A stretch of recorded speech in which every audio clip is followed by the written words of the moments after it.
Fala aí, pessoal, tudo bem?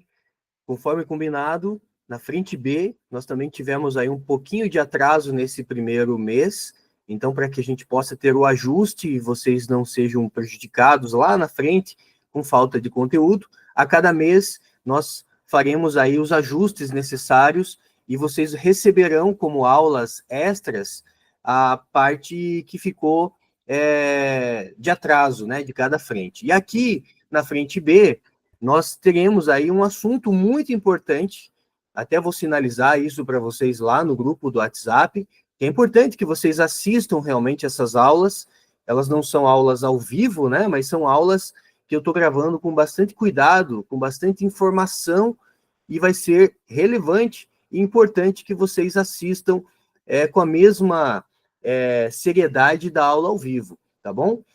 Nós vamos trabalhar hoje nessa aula bactérias e arqueas, que também são as bactérias, né? A gente chama de arqueas, são as arqueobactérias. E aí, já na aula ao vivo da semana 7, a gente já vai para vírus. Então, por isso que é importante, né, vocês assistirem essa aula gravada. Seguimos aqui, então, aula 6, parte 2, que é nosso ajuste aí. Vamos falar das bactérias. Quando fala de bactéria, é importante que você relacione que a gente está falando de seres procariontes, que nós estamos falando de seres que são unicelulares, tá?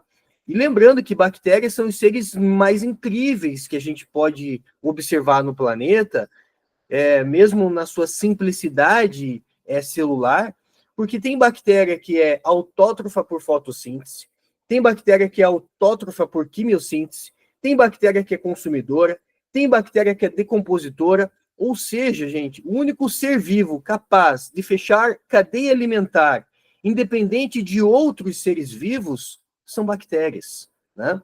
Existem bactérias autótrofa, existe que é produtora, existem bactérias que são consumidoras, existem bactérias que são decompositoras. Então, veja que incrível isso. Não tem nenhum outro ser vivo que nós conhecemos no planeta que possa passear por todos esses níveis tróficos, a não ser bactérias. E a gente começa falando de bactérias, olhando para uma imagem de microscopia eletrônica, tá?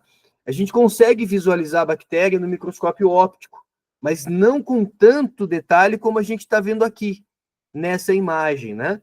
Nossa, Giovanni, onde que essas bactérias estão? Bactérias em uma papila lingual, bactérias na língua. Você escova a sua língua, então olha a importância da escovação da nossa língua. A gente tem ali as papilas linguais, né? Por isso também aquele raspador de língua é importante para que a gente consiga remover aquelas bactérias que durante a escovação ainda estão escondidas ali nas papilas linguais. Mas fica tranquilo que das mais de 800 espécies de bactérias que existem na nossa boca, a maioria, 99,9%, são bactérias benéficas. A gente tem 2 grupos somente de bactérias, 2 espécies somente, que causam cárie, né, que podem causar doenças na nossa boca. Mas não é porque elas são bactérias do bem que elas não ajudem a piorar o nosso hálito. Então, por isso a escovação ela é necessária, mesmo assim, para regular a população de bactérias boas também. A gente começa estudando bactéria a partir da estrutura da bactéria. O que bactéria pode ter como estrutura? Né? Quais são os itens que ela pode ter como estrutura? E outra, existem algumas peças que algumas bactérias elas têm como obrigatório, né? E existem algumas peças que somente algumas bactérias têm. Isso eu vou sinalizar para você agora. Então, observe aqui uma estrutura bacteriana. Nem toda bactéria vai ter esse flagelo, nem toda bactéria vai ter esses pelos sexuais, tá? Vamos identificando ali. A gente tem o citoplasma aqui, membrana plasmática toda bactéria vai ter, tá, gente?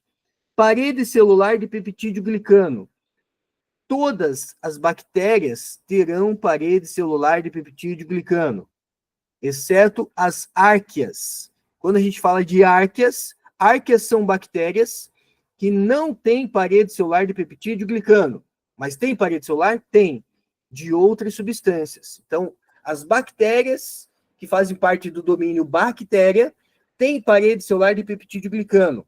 Já as arqueobactérias, do domínio árquea, essas bactérias elas não têm parede celular composta por peptídeo glicano, porém, possuem parede celular com outras substâncias, polissacarídeos, né?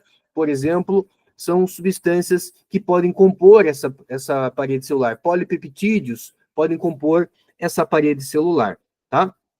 A palavra peptídeo glicano remete a algo proteico e carboidrato. Glicano lembra glicose, que é açúcar, que é carboidrato. Peptídeo lembra ligações peptídicas, que a gente vê lá nas proteínas.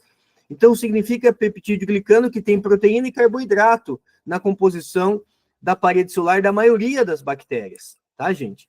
Cápsula. Nem toda bactéria tem cápsula. Um exemplo é a bactéria que causa aí a tuberculose, a Mycobacterium tuberculose. A Mycobacterium tuberculose, além da parede celular, ela tem uma cápsula, gente. E é importante vocês saberem que essa cápsula ela traz uma proteção a mais. Por isso que o tratamento da tuberculose ele é um tratamento muito prolongado. É mais de 6 meses aí fazendo o tratamento com antibiótico.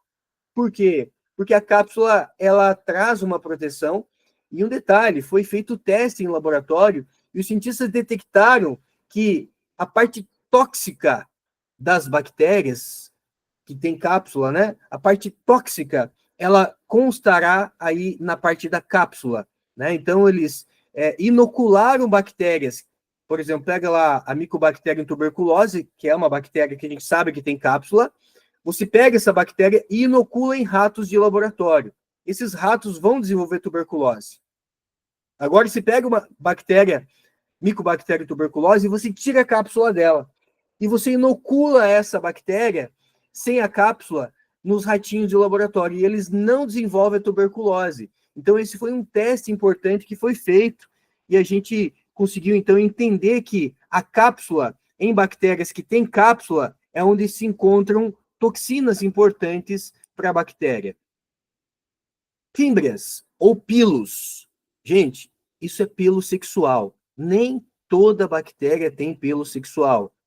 A gente vai ver pelo sexual em alguns grupos de bactérias. Esses pelos são chamados de pelos sexuais porque eles estão relacionados à reprodução sexuada em bactérias. Serão importantes numa reprodução chamada de conjugação bacteriana, que a gente já vai falar na sequência. Nós chamamos de fímbrias, ou pilos, né? Pilos seria o plural, pili seria o singular, né? Posso chamar de pili ou fímbrias. E quando você fala pilos, a gente está falando no plural. Ele tem função de adesão, função de reprodução. Nucleóide, gente, o sufixo oide quer dizer semelhante a. É semelhante a um núcleo, mas não é um núcleo verdadeiro. Aqui está o DNA. Bactéria tem um DNA principal, que é um DNA circular, que equivale a um cromossomo único, tá? Ah, a bactéria tem cromossomo, professor? Tem um cromossomo. E esse cromossomo, quando ele está na forma de cromatina, ele forma ali um processo, né, de um DNAzinho circular. E aí a gente tem um único, né, uma única molécula de DNA, um único cromossomo. As bactérias, além desse DNA principal, elas podem apresentar um DNA extra-cromossomial, que é chamado de plasmídio. O plasmídio ele é um fragmento de DNA, ele é um DNA extra que está associado à função de proteção bacteriana, porque é a partir desse DNA, o plasmídio no caso, que a bactéria consegue produzir o que a gente chama de enzimas de restrição. As famosas endonucleases, quando você estuda lá biotecnologia, aquelas enzimas que funcionam como tesoura biológica, são enzimas que destroem DNA que não são originalmente da bactéria. Então, quando um bacteriófago, por exemplo, que é um vírus que ataca a bactéria, ele injeta o DNA dele dentro de uma bactéria, essas enzimas de restrição, que são produzidas a partir do plasmídio, elas podem detectar esse DNA extra, esse DNA externo, né, que foi invadido ali, e podem picotar ele. Por isso, tesouras biológicas, elas podem cortar esse DNA, destruindo esse DNA e impedindo o processo de infecção bacteriana, tá? Ribossomo, galera. Bactérias têm ribossomo? Tem, mas vamos lembrar que são ribossomos 70S. Ribossomos 70S são ribossomos menores, são ribossomos procariotos, né, que a gente encontra em procariontes. Toda bactéria tem ribossomo. Agora, flagelo nem toda bactéria tem. Flagelo é uma estrutura que a gente vai encontrar em algumas bactérias, né, que podem utilizar esse flagelo para locomoção. Quando a gente fala de bactéria, a gente vai ver que elas têm um metabolismo muito variado. Existem bactérias que são autótrofas por fotossíntese, então elas vão pegar lá o CO2, nem sempre elas usam a água como fonte de hidrogênio, tá, gente? Pode usar o ácido sulfídrico como fonte de hidrogênio. Essa fotossíntese, olha só que interessante, é uma fotossíntese que não libera oxigênio, é uma fotossíntese que libera enxofre. Então, sendo bem específico aqui, esse tipo de fotossíntese que a gente vai encontrar em bactérias, que não usam a água, mas usam ácido sulfídrico como fonte de hidrogênio, a gente chama de fotossíntese anaeróbica. Giovanni, o que é uma fotossíntese anaeróbica? É uma fotossíntese que não libera oxigênio. É uma fotossíntese que não cheira bem, porque ela libera enxofre, tá? Então, nós temos aqui bactéria autótrofa por uma fotossíntese anaeróbica, né? Quando você fala cianobactéria, gente, antigamente as cianobactérias eram chamadas de algas azuis. Cuidado com esse termo, tá? Porque se aparecer algas azuis na prova, não tem nada a ver com algas, são bactérias classificadas como cianobactéria. Esse termo alga azul, ele está em desuso. Hoje a gente não usa mais, mas eventualmente pode aparecer no vestibular o termo alga azul.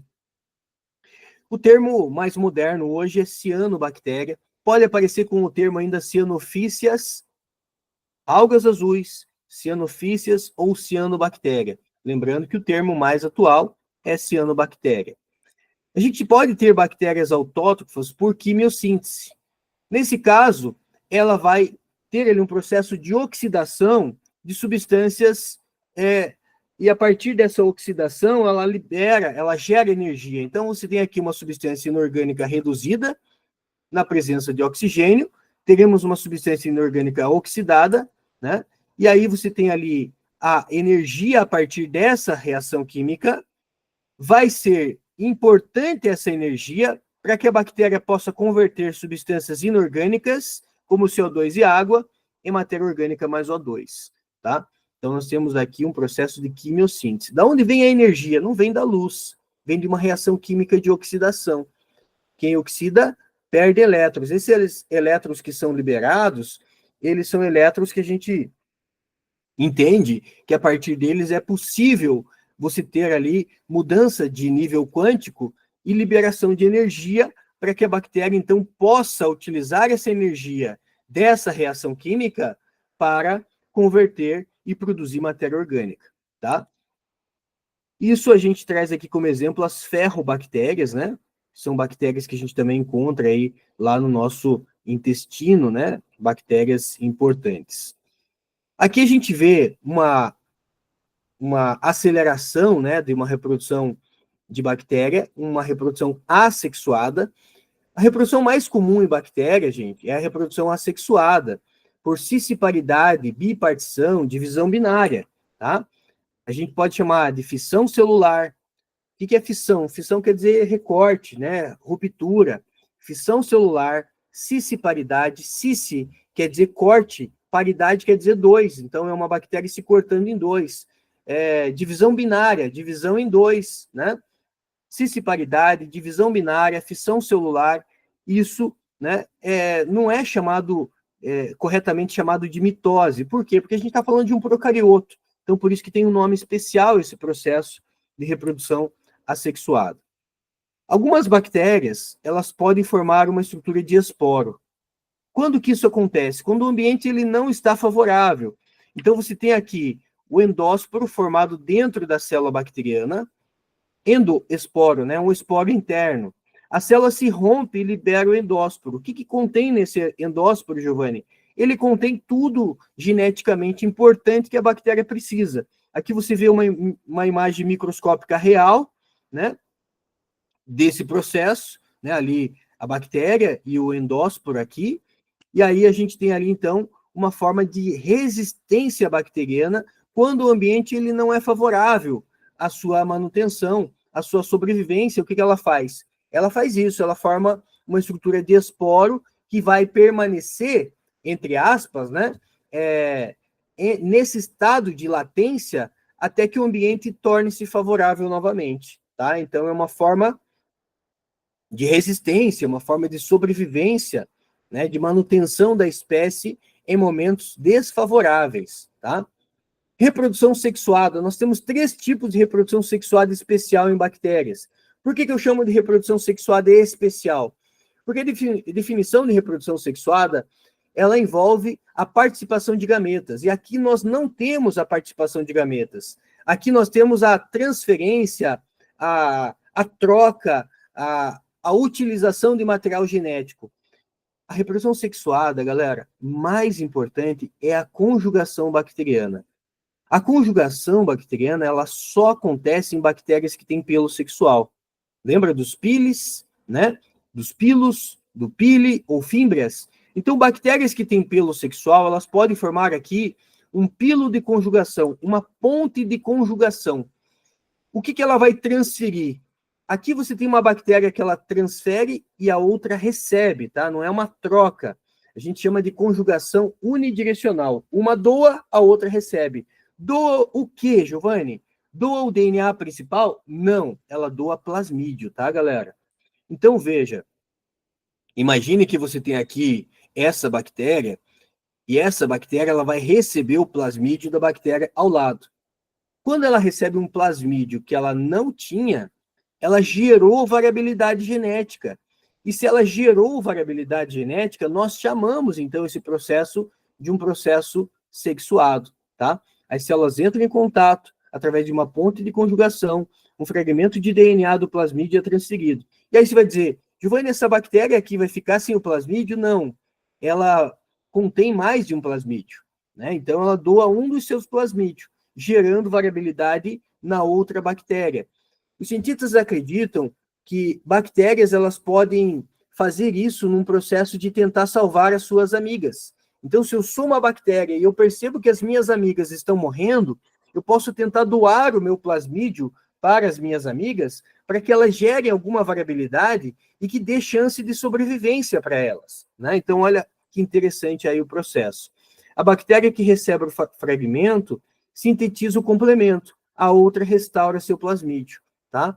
Então, essa bactéria aqui ganha um plasmídio, ganha variabilidade, tá? Por isso, nós chamamos de reprodução sexuada especial. Outro tipo, gente, de reprodução sexuada especial é a transformação. Imagine que uma bactéria morreu. Esse DNA é fragmentado. Você tem uma bactéria viva, que vê aqueles pedaços de DNA dando sopa ali no meio de cultura. E aí ela vai falar, peraí, um monte de DNA dando sopa? DNA é ouro, gente. Se você fosse uma bactéria, o DNA encontrado no meio de cultura seria ouro. Então, essa bactéria, ela incorpora esse DNA ao DNA dela. Ele é recombinado, né? E aí, essa bactéria, ao incorporar, né, ela gera o quê?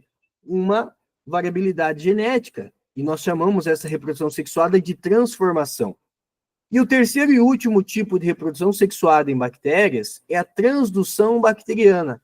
Nós temos aqui uma bactéria que vai ser invadida por um bacteriófago. Bacteriófago é um vírus que ataca a bactéria, é um vírus de DNA. Esse bacteriófago, ele injeta o DNA dele dentro da bactéria. E ele vai utilizar a maquinaria e o metabolismo dessa bactéria para poder se reproduzir. E esse bacteriófago, então, ele produz novos bacteriófagos e novos bacteriófagos, trilhões de bacteriófagos. Só que em algum momento do processo de montagem, ao invés dele incorporar o DNA dele, ele pode incorporar o DNA azul aqui da bactéria. Então, veja, você passa a ter bacteriófago que deveria estar com o DNA vermelho, que é o DNA dele, mas ele está com o DNA bacteriano dentro dele.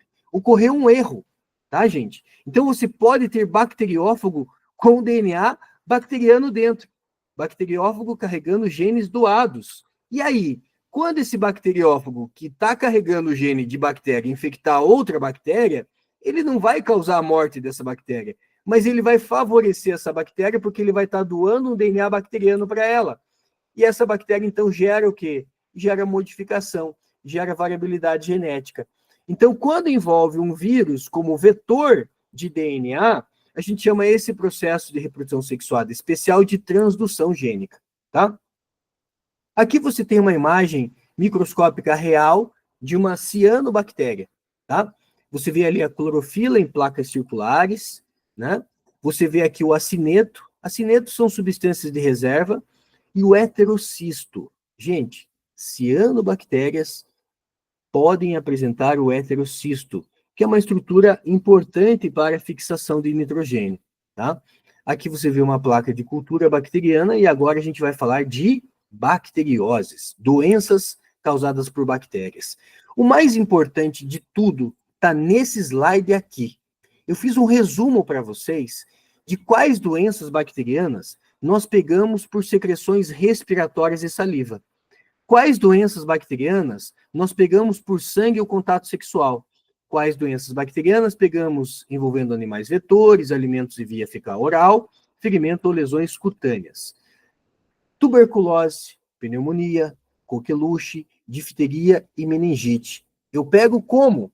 Através de gotículas de saliva, secreções respiratórias, como foi aí o caso da Covid-19, né? Só que no caso da Covid-19 a gente estava falando de uma virose, aqui a gente está falando de bacterioses, né, gente? Então, evitar aqui, né, o uso de álcool gel é importante também, né?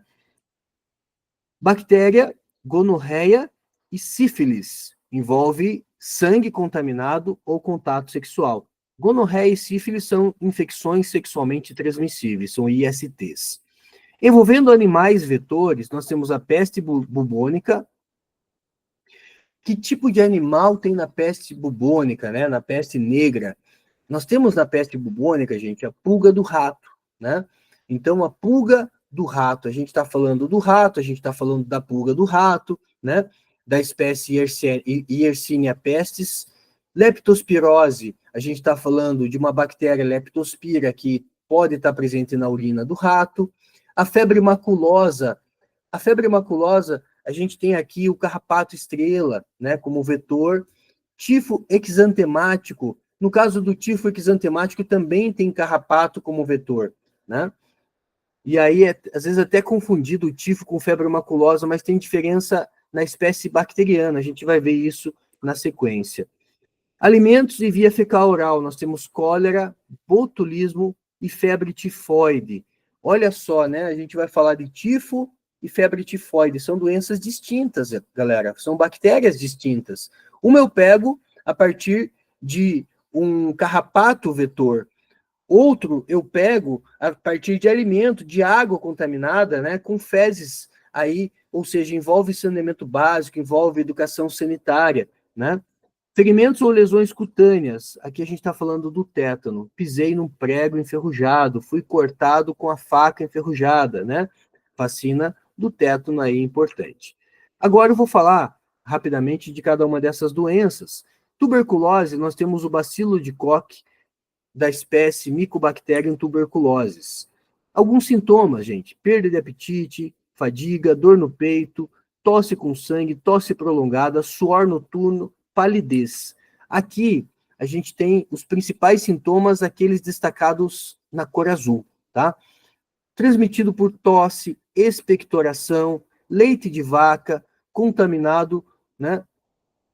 E aqui a gente tem uma vacina, que é a vacina BCG. A vacina BCG é aquela que geralmente fica a marquinha aqui no braço.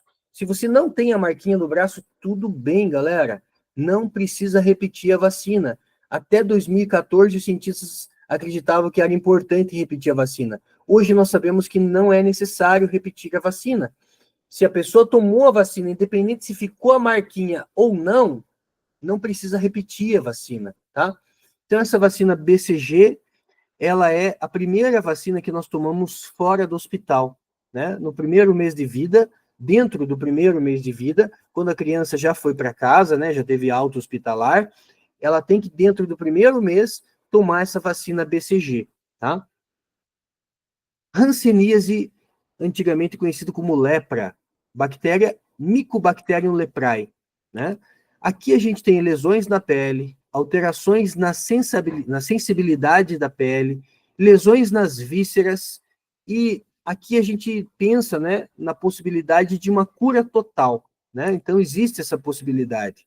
Transmissão, como que eu pego? Contato e mucosa nasal, né? Transmissão indireta, através de objetos contaminados, aí no caso da hanseníase. Cólera, nós temos o Vibrião cholerae, Vibrio cholerae. O Vibrio cholerae, ele, né, envolve aí uma doença em que as pessoas ingerem água ou ingerem água, né, ou água contaminada pela bactéria. Então aqui a gente tem a bactéria no intestino, né? No intestino a bactéria se multiplica rapidamente, as toxinas das bactérias penetram nas células da parede intestinal e impedem a absorção de água. Olha só, né? Se ela impede a absorção de água, essa pessoa vai ter um problema sério em relação à desidratação.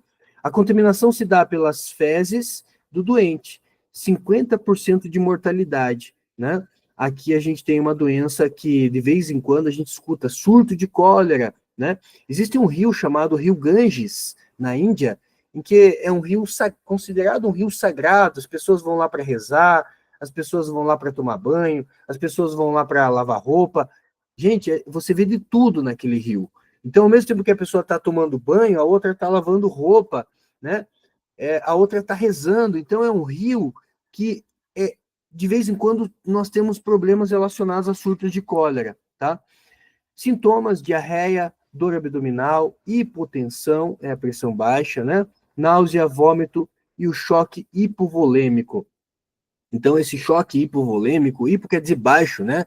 Então, envolve aí um menor volume sanguíneo. Então, esse menor volume sanguíneo leva como consequência uma hipotensão que pode levar o indivíduo, então, à morte. Meningite bacterianas. Nós temos aí a bactéria Neisseria meningitidis e também do gênero Pneumococcus, tá? Ali é uma contaminação bacteriana presente no líquido cérebro-espinhal, né? Líquido cérebro-espinhal infectado, né? Ele vai ali naquele líquido que é chamado de líquor, né? O líquor, ele pode estar contaminado, então, com a bactéria, e aí você tem ali um processo de inflamação das meninges, tá? Então, a gente tem aí risco de septicemia, manchas na pele, hemorragia digestiva e lesões graves, né? Cefálicas. Leptospirose. A bactéria é a Leptospira interrogans. A bactéria vive nos rins do rato e é transmitida pela urina animal.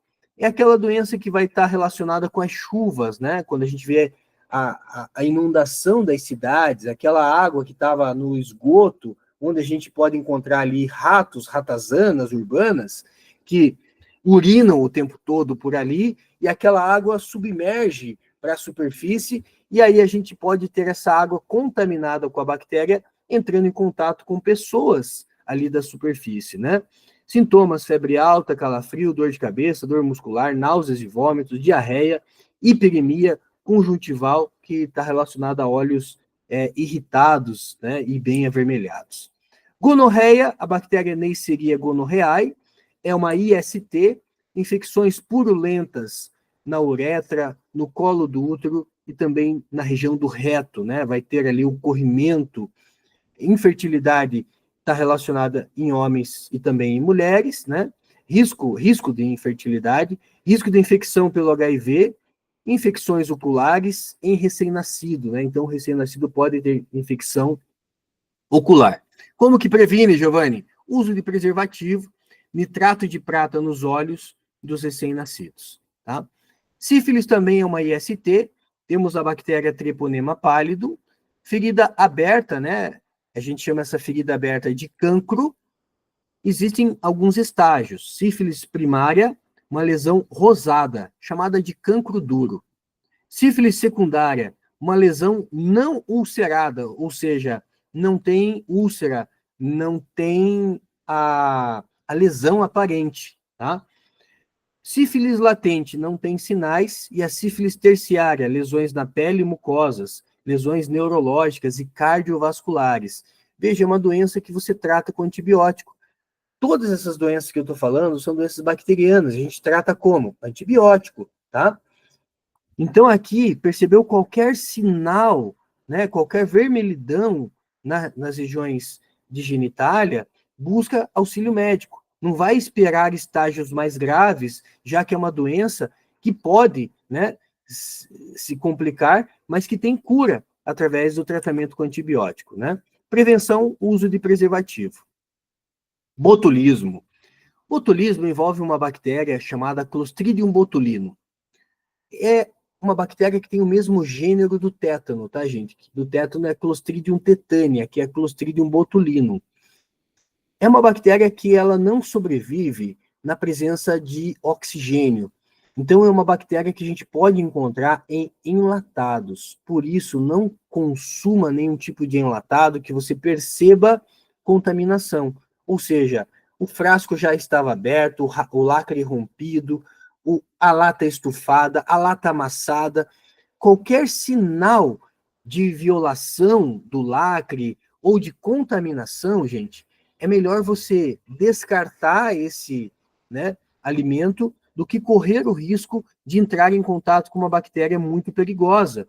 Inclusive, a toxina botulínica, usada em doses muito pequenas, é o que a gente chama de botox, tá? O que é o botox? É uma toxina dessa bactéria.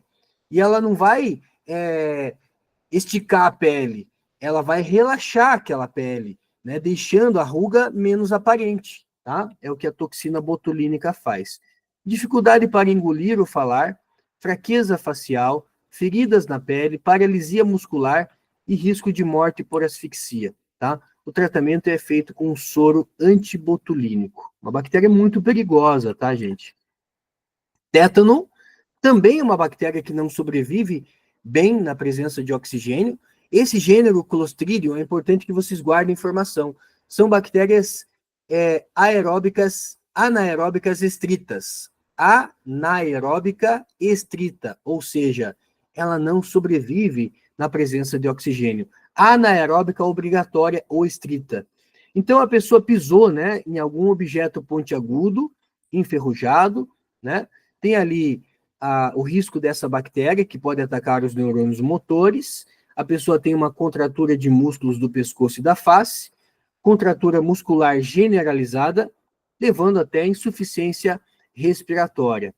A vacina do tétano, ela contém aí um ciclo de 3 doses, tá? Então, é uma vacina que a gente vai repetir ali a cada 10 anos, mais ou menos. Então, é uma vacina importante.